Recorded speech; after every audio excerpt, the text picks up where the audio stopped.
आपण म्हणतो महाराष्ट्र संतांची भूमी आहे, जशी ही वीरांची भूमी आहे तशी संतांची भूमी आहे। आणि मग या ठिकाणी आपली संस्कृती आणि महाराष्ट्र धर्म आपल्याला निश्चितपणे जोपासला पाहिजे। आता एक अजून आमच्या भास्कररावांनी जोरदार तिथे आरोप करत आमच्यावर त्या ठिकाणी हिंदी सक्तीचा विषय आणला, हिंदी सक्तीचा। आता या संदर्भात वस्तुस्थिती मांडली गेली पाहिजे, काय आहे ती। 21 सप्टेंबर 2000 म्हणजे जेव्हा न्यू एज्युकेशन पॉलिसी आली, न्यू एज्युकेशन पॉलिसी आल्यानंतर त्यावेळेस माननीय उद्धवसाहेब ठाकरे हे राज्याचे मुख्यमंत्री होते। 21 सप्टेंबर 2020 ला मुख्यमंत्री महोदयांनी तज्ञ समिती नियुक्त करण्याचा निर्णय घेतला या संदर्भात। आणि 16 ऑक्टोबर 2020 ला राज्य सरकारने डॉक्टर रघुनाथ माशेलकर साहेब यांच्या अंतर्गत एक GR काढून एक टास्क फोर्स तयार केला। या समितीत कोण कोण होतं तर विद्यापीठ अनुदान आयोगाचे माजी अध्यक्ष सुखदेव थोरात साहेब होते, कुलगुरू पेडणेकर होते, SNDTच्या कुलगुरू शशिकला वंजारी होत्या, डॉक्टर बाबासाहेब आंबेडकर मराठवाडा विद्यापीठाचे कुलगुरू प्रमोद येवले होते, माजी कुलगुरू डॉक्टर राजन वेळुकर होते, माजी कुलगुरू डॉक्टर विलास सपकाळ होते, प्रोफेसर GD यादव होते, माजी आपले DY पाटीलचे कुलपती विजय पाटील होते, श्री नितीन पुजार होते, डॉक्टर अभय वाघ होते, निरंजन हिरानंदानी होते, भारत आहुजा होते, देवीदास गोल्हार होते, सिनेट सदस्य मिलिंद साटम होते, शिक्षण तज्ञ अजित जोशी होते। आणि हे नाव मी मुद्दाम सांगतो की हे महत्त्वाचं नाव आहे। शिवविद्या प्रबोधिनीचे संस्थापक विश्वस्त विजय कदम, जे म्हणजे आपल्या उद्धव ठाकरे साहेबांच्या सेनेचे उपनेते देखील आहेत, तेही या कमिटीमध्ये होते। आणि उच्च शिक्षण संचालक धनराज माने असे लोक या कमिटीमध्ये होते। अशी 18 लोकांची कमिटी होती। म्हणजे आता कमिटीमध्ये काय आपण त्यांची आडनावं पाहण्याचं कारण नाही, तरी 16 लोक त्यातले मराठी होते या कमिटीमध्ये।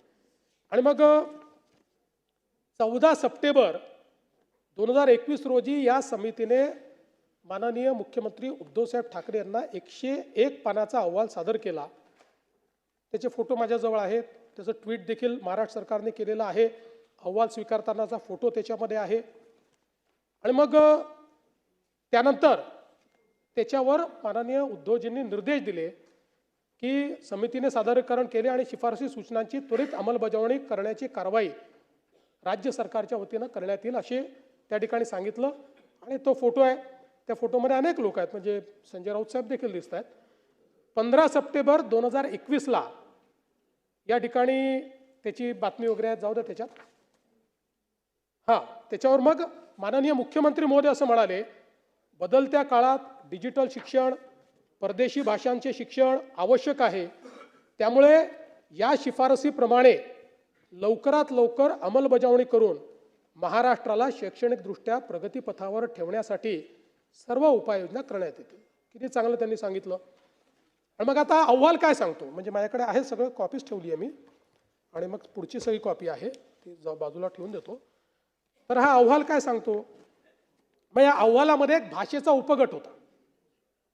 बरं, या उपगटामध्येही म्हणजे ज्यांना त्रिभाषा सूत्र वगैरे सगळं ठरवायचं होतं, या उपगटामध्ये कोण होतं, शिवविद्या प्रबोधिनीचे संस्थापक विश्वस्त आणि बाळासाहेब ठाकरे IAS अकॅडमीचे श्री विजय कदम, जे अर्थातच शिवसेना उद्धव ठाकरे गटाचे उपनेते आहेत। आता शिफारस काय आहे, मुद्दा क्रमांक 8.1, इंग्रजी आणि हिंदी भाषा ही दुसरी भाषा म्हणून पहिल्या वर्गापासून लागू करण्यात यावी। पहिली पूर्ण ऐका, अजून पूर्ण ऐकून घ्या, पूर्ण ऐकून मग बघा मला पूर्ण।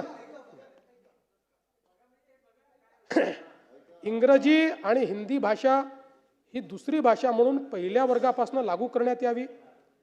1ली ते 12वी असे 12 वर्ष विद्यार्थी इंग्रजी शिकतील तर त्याला इंग्रजी भाषेची जाण येईल आणि आवश्यक पुस्तके वाचता येतील। अभियांत्रिकी, वैद्यकीय आणि अन्य तांत्रिक व्यावसायिक अभ्यासक्रमाकरता ते सज्ज असतील।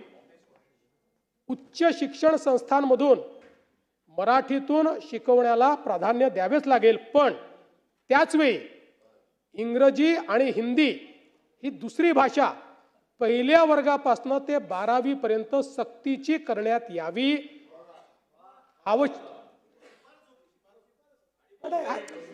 पूर्ण एक एक अरे मी आहे ना बाबा, थांबा ना.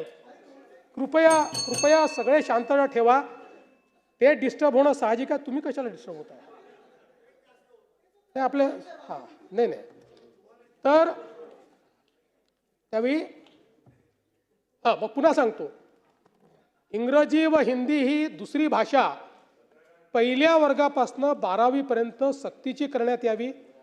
आवश्यकता भासत असेल तर महाविद्यालयीन शिक्षणाच्या 3 किंवा 4 वर्षाच्या पदवी अभ्यासक्रमामध्येही इंग्रजी आणि हिंदी सक्तीची करावी. आता अहवाल स्वीकारला की नाही स्वीकारला हा प्रश्न आहे की नाही.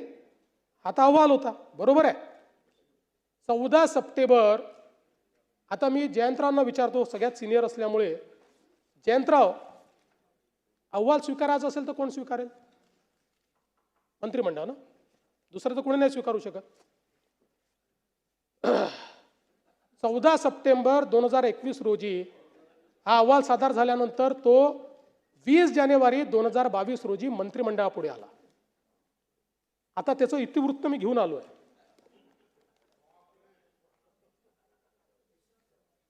आणि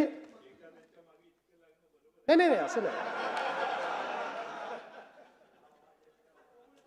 विषय क्रमांक 5 नाही, विषय क्रमांक 5 डॉक्टर माशेलकर समितीचा अहवाल अवलोकनार्थ सादर. सदर धोरणाची अंमलबजावणी करण्यासाठी कार्यगट स्थापन. समितीच्या शिफारसीनुसार प्रस्तावित कारवाईस मान्यता. मान्यता. सही कोणाची आहे? ही घेऊन आलो सही.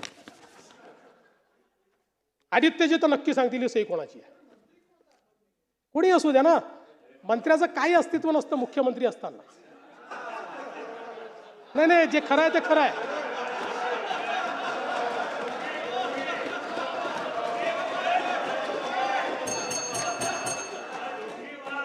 तुम्ही तुम्ही तुम्ही तुम्ही वेगळ्या पद्धतीने आनंदित होताय, पण मी सत्य तुम्हाला सांगतो की जेव्हा एखाद्या कॅबिनेटमध्ये मुख्यमंत्री असतात त्यावेळेस मुख्यमंत्रीच सर्व असतात, इतर कोणी नसतो. मी जेव्हा तुम्हाला सांगतो, मी जेव्हा उपमुख्यमंत्री होतो, तर मी जरी उपमुख्यमंत्री होतो तरी एकनाथ शिंदे साहेबच सर्व होते आणि त्यांच्या अंदरच मी काम केलेलं आहे. हां, तर पुन्हा एकदा त्यामुळे डिस्टर्ब होऊ नका. त्यामुळे सही कोणाची आहे? बरं, ते सोडून द्या. नाही, इथे संपत नाही. एक मिनिट असं नाही.